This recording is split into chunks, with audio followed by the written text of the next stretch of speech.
We are in highly sensitive times, and this is not the time for you to be distracted.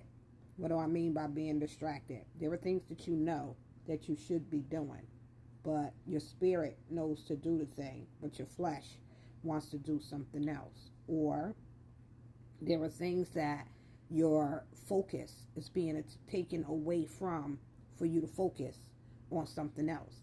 Say, for instance, something is drawing you, or a fear is drawing you to keep your eyes on what's on the ground, but you are not called to look at what's on the ground right now. Boots on the ground.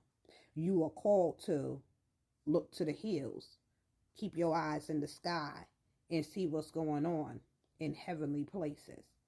But because you are being drawn to the fears of what's going on the ground, you don't see and not able to intercede and pray for the warfare that is going on in the air, because you are intentionally being distracted and you think that it is you, but it is not you, because you feel the fear, but the fear is not your spirit and your soul that is afraid. It feels like it's something connected to the flesh, to your body, that is holding fear and holding you in a place where you're looking down instead of looking up, if that makes sense. You must be highly discerning because you are highly sensitive. And the things that you are seeing, you know what you should do, but you do them not. Remember, Paul said that in Romans. You know, the things that I do not. The things that I do, he knew that he ought not to do it. The same with you.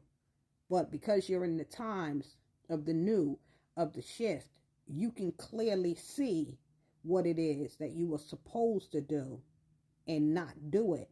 And it's a form of laziness, in the sense of a spiritual lazy. It's not that you are lazy where you won't get up and do things, but you're not working what you're called to do. You're lackadaisical about it. You hear God's Spirit speaking to you and telling you to do something, but the thing that you feel like you ought to do is the battle between the old and the new. And because you're used to doing the old thing an old way, in the physical, the Spirit is leading you into the new, and for you to do things in according to what is now. You're stuck in between these two places, but you have to push and persevere and make your way into the leading of Holy Spirit, and not being led by the old man in the old time, doing an old thing, an old way, when God is doing a new thing. And the reason why a lot of things are not working for us, because those of us who are chosen, those of us who are prophetic, those of us who are called to move forward in the things of God, we should already be in a place and already have things set up, not just still seeing it in the realm of the spirit, but not being there. And a lot of us are not there because of the intense warfare of you being chosen and the enemy trying to keep you out of places, because he knows when you get there, all that you are bringing with you, all that God has and is doing, and you are cutting off you and your bloodline from the things of old into the things of new. So the warfare is heavy, but you cannot be stopped or blocked or hindered. So the reason why it feels like you are the one resisting what you know is here but don't want, is because of past experience. And I won't say don't want, you're afraid to move into it. You're afraid of the disappointment and the rejections and the abandonment and the discouragement, recognizing that you are in a new, but your body is still reacting to the old because of old experience. So you're not experiencing the new. It's a trust issue, in the sense of, am I going to be disappointed in this new place because of what happened in the old place? You know, God, he has really been giving me like a lot of prophetic instructions, because those of us who are highly prophetic, like highly sensitive, you're able to see what is already and where you already are, even though you haven't gotten there yet. So in the mornings, what God has been having me to do, and many of you could feel free to do it as well.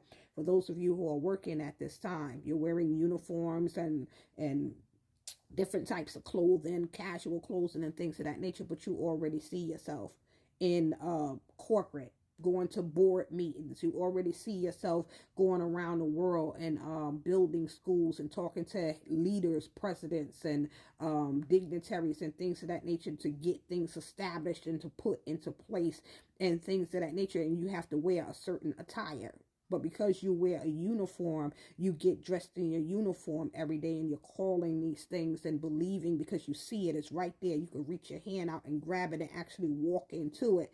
But what you should do is, and if you have it to be able to do it, even if you got one suit, lay that suit out, change the shirt every day. See yourself in that out in that suit, going to that meeting, going to that place before you get there. Even if you don't have, like I say, even if you don't have the garments and things of that nature. Or what I was going to say is, if you have time, get fully dressed. Get up early, half an hour early. Get fully dressed as if you're going to that place by faith before you get there, because you're already there, even though you're not there yet. That may not make a lot of sense to everyone, but those of you who get it, you get it and you got it. But before you put on that other uniform, get dressed. But if you don't have time, lay it on the bed first. See yourself getting prepared to put that on before you put that other uniform on, and then get dressed and go ahead and move forward in the things that you need to do. You ought to operate where you are before you get there, rather than basing your whole world and your feelings and your emotions around where you are. And this is why you have to protect and not allow people to offend you and keep you in low places and keep you in anger and keep you in frustration and things of that nature, because where you're going, you can't conduct yourself in that manner. So you have to take yourself into that place of where it is that you already are, even though you haven't gotten there yet, because you already know that this is where you are. You're a millionaire, you're a billionaire. You're not going to see yourself in places where, you are on a low level of reacting and being around people who are miserable and angry because of their current situations, when you are in a whole nother mindset, on a whole nother level, doing a whole nother thing. You know, there are many of you already knowing your knower. You knew since you was a little kid that you were called to be a millionaire, a billionaire, and things of that nature. And people who got a problem with money, you don't understand the kingdom, because the kingdom purpose is for money, is for us to build the kingdom. And because we are shifting out of the old and into the new, we are shifting into the kingdom age. Jesus, Yeshua, Yahuwah, the Christ, he talked about kingdom more than anything else. So this newness that is taking place, we are representatives and ambassadors for the king, who has a kingdom full of wealth. When you read in the Bible and you read about Ahasuerus and King Solomon and different kings and the wealth and things of that nature, King David, of the things that they had, it represents the kingdom. You can't have a kingdom without having things in position and in place to be able to take care of God's people. And I'm not talking about an earthly king. I'm talking about the King of Kings. So don't get caught up and twisted that I'm calling somebody else a king and things of that nature. But you must be highly sensitive and see yourself and be where it is that you already are, even though you haven't gotten there, even though there are things that are trying to keep you from moving into the things that you already have, because it's already yours. And not only are you bringing you out, but you're bringing everything that's attached to you out with you, that is going into the new place that God has. But you can't find yourself working and operating according to the old, because you'll be stuck in an old system. You haven't changed your program. You haven't changed who you are and upgraded into the new. You must upgrade. into